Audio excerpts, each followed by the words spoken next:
ایک مرتبہ ایک شخص حضرت جناب عمر کی خدمت میں حاضر ہوا اور نہایت ہی ادب اور احترام سے کہنے لگا کہ اے جناب عمر، کیا آپ ہی وہ انسان ہیں جو اللہ کی کتاب اور سنت رسول کو باقی سب مسلمانوں سے زیادہ بہتر جانتا ہے؟ تو حضرت جناب عمر نے کہا کہ اے بندہ خدا، تم کہنا کیا چاہتے ہو؟ تو وہ شخص کہنے لگا کہ اے جناب عمر، میں حضرت ہارون علیہ السلام کی اولاد میں سے ہوں، جو کہ حضرت موسیٰ کے بھائی اور جانشین تھے۔ میرا مذہب یہودیت ہے۔ میں اسلام قبول کرنا چاہتا ہوں، لیکن میں اسلام قبول کرنے سے پہلے اللہ کے آخری رسول کے وصی و جانشین سے کچھ سوالات بھی کرنا چاہتا ہوں۔ اور اے جناب عمر، اگر آپ نے میرے ان سوالات کے صحیح جوابات دے دیے تو پھر میں آپ کے نبی کے دین کو قبول کر لوں گا۔ تو حضرت جناب عمر نے کہا کہ اے بندہ خدا، میں وہ انسان نہیں کہ جو اللہ کی کتاب اور سنت رسول کو باقی سب مسلمانوں سے زیادہ بہتر جانتا ہے۔ اے بندہ خدا، اگر تم واقعی میں کوئی سوالات کرنا چاہتے ہو تو تم رسول اللہ کے بھائی حسن و حسین کے بابا اور جناب سیدہ کے شوہر حضرت جناب علی بن ابی طالب کے پاس جاؤ، تمہیں تمہارے سوالات کے صحیح جوابات وہیں سے ملیں گے۔ تو اسی طرح وہ شخص حضرت امام علی بن ابی طالب کی خدمت میں حاضر ہوا اور نہایت ہی ادب اور احترام سے کہنے لگا کہ اے جناب علی بن ابی طالب، میں حضرت ہارون علیہ السلام کی اولاد میں سے ہوں۔ میرا دین اور میرا مذہب یہودیت ہے۔ میں سچے دل سے اسلام کو قبول کرنا چاہتا ہوں، لیکن میں اسلام کو قبول کرنے سے پہلے آپ سے کچھ سوالات کرنا چاہتا ہوں تاکہ میں اس بات کے لیے مطمئن رہوں کہ جس دین کو میں قبول کر رہا ہوں تو وہ دین واقعی میں ایک سچا دین ہے، اور یہ دین اسی آخری نبی کا دین ہے کہ جس آخری نبی کا ذکر ہماری کتابوں میں موجود ہے۔ اے جناب علی بن ابی طالب، میں پہلے آپ سے 3 سوالات کروں گا۔ اگر آپ نے میرے پہلے ان 3 سوالوں کا صحیح جواب دے دیا تو پھر میں آپ سے 3 اور سوال کروں گا، اور اگر آپ نے میرے ان 3 سوالوں کا بھی صحیح جواب دے دیا تو پھر میں آخر میں آپ سے ایک اور سوال کروں گا، اور اگر آپ نے میرے ان سبھی سوالات کے صحیح جواب دے دیے تو پھر میں آپ کے نبی کے دین کو قبول کر لوں گا۔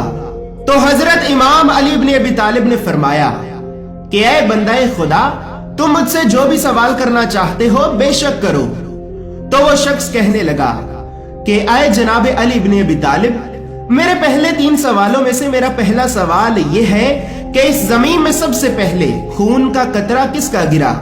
میرا دوسرا سوال یہ ہے کہ اس زمین میں سب سے پہلے کون سا چشمہ جاری ہوا؟ اور میرا تیسرا سوال یہ ہے کہ اس زمین میں سب سے پہلے کون سا درخت ہلا؟ تو جب اس شخص نے حضرت امام علی بن ابی طالب سے یہ پہلے 3 سوال کیے تو حضرت امام علی بن ابی طالب نے اسے اس کے پہلے 3 سوالوں کا جواب دیا کہ اے بندہ خدا،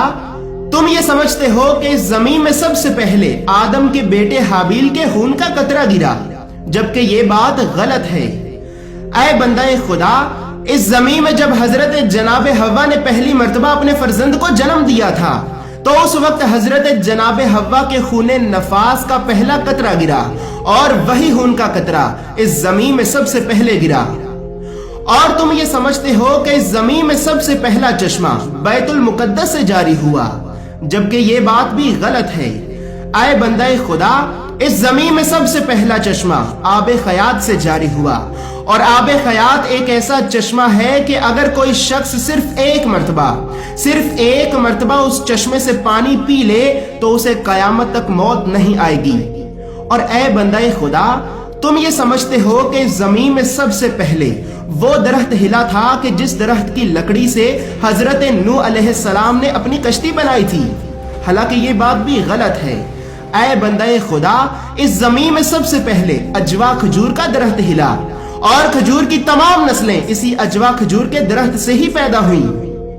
جب اس شخص نے یہ دیکھا کہ امیر المومنین حضرت امام علی بن ابی طالب نے اسے اس کے پہلے 3 سوالوں کا صحیح جواب دے دیا ہے تو وہ شخص کہنے لگا کہ اے جناب علی بن ابی طالب، اب آپ مجھے میرے ان 3 اگلے سوالوں کا جواب دیں، جن میں سے میرا پہلا سوال یہ ہے کہ آپ کے نبی کی امت میں سچائی کی بنیاد پہ عدل اور انصاف کرنے والے کتنے امام ہوں گے؟ میرا دوسرا سوال یہ ہے کہ آپ کے نبی جنت میں جنت کے کس درجے یا پھر کس مقام پر رہیں گے؟ اور میرا تیسرا سوال یہ ہے کہ جنت میں آپ کے نبی کا جہاں پر مقام ہوگا تو اس مقام پر آپ کے نبی کے ساتھ اور کون کون رہے گا؟ تو حضرت امام علی بن ابی طالب نے اسے اس کے اگلے 3 سوالوں کا بھی جواب دیا کہ اے بندہ خدا، ہمارے نبی کی امت میں سچائی کی بنیاد پہ عدل اور انصاف کرنے والے 12 امام ہوں گے، اور کسی شخص کا انہیں چھوڑ دینا انہیں کوئی نقصان نہ دے گا، بلکہ جو شخص انہیں چھوڑے گا تو وہ خود اپنا نقصان کرے گا۔ اور یہ امام حضرت محمد مصطفیٰ صلی اللہ علیہ وآلہ وسلم کی اہل بیت میں سے ہوں گے۔ اور اے بندہ خدا، جنت میں حضرت محمد مصطفیٰ صلی اللہ علیہ وآلہ وسلم کا مقام، جنت کے سب سے اعلیٰ اور بلند ترین درجے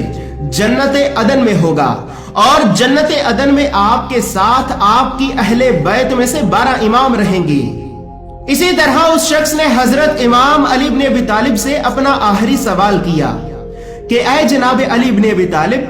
اب آپ مجھے یہ بتائیں کہ آپ کے نبی کا وصی و جان نشین آپ کے نبی کے اس دنیا سے پردہ فرما جانے کے بعد کتنی دیر تک زندہ رہے گا اور اس کی موت کس طرح واقع ہوگی؟ تو حضرت امام علی بن ابی طالب نے اسے اس کے آخری سوال کا بھی جواب دیا کہ اے بندہ خدا، ہمارے نبی کا وصی و جان نشین آج سے 30 سال تک اور زندہ رہے گا، اس میں نہ ایک دن کی کمی ہوگی اور نہ ہی ایک دن کا اضافہ ہوگا۔ اور اے بندہ خدا، ہمارے نبی کے وصی کے سر پر تلوار سے وار کیا جائے گا، اور اس کی داڑھی اس کے سر سے نکلنے والے خون کی وجہ سے تر ہو جائے گی۔ اس کے بعد جیسے ہی اس شخص نے حضرت امام علی بن ابی طالب کی زبان سے یہ سنا تو وہ شخص زور زور سے رونے لگا اور زور زور سے رو کر کہنے لگا کہ لا الہ الا اللہ محمد رسول اللہ، بے شک میں گواہی دیتا ہوں کہ اللہ کے سوا کوئی عبادت کے لائق نہیں، اور محمد صلی اللہ علیہ وآلہ وسلم اللہ کے رسول ہیں۔